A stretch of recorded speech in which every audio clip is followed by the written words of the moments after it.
जय जगन्नाथ दर्शक बंधु आपण मानू पखाल दिवस हार्दिक अभिनंदन।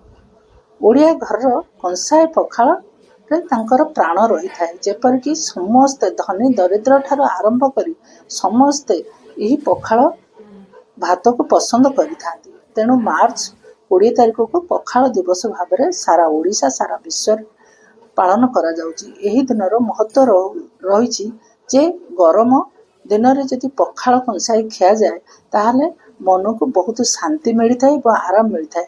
तेणु पखाल भात सहित दही लेंबू बड़ीचूरा माछ भजा साग छुई भजा काकुड़ी टमाटो ये समस्त किछि पकई प्रस्तुत करी पखाल खिया जाता है जद्वारा कि यह आत्मा को बहुत शांति मिलता है। कंसाए पखाल खाइले आत्मा को जेपरी शांति मिलता है आउ कौन सी खाद्य खाइले ताहा मिल न था जेपरिक पिज्जा हो बर्गर हो ये ठीक अच्छे किंतु जदि आपण कंसाटे पखाल खाई आपणर शरीर को एवं मन को जो शांति मिलता है ताहा अन्य कौन स्थिर न था। तेणु ओडिशार यही पखाल बहु पुराणा परंपरा प्रचलित एवं यह जगन्नाथ भोग सहित संपृक्त 56 भोगर अंश विशेष।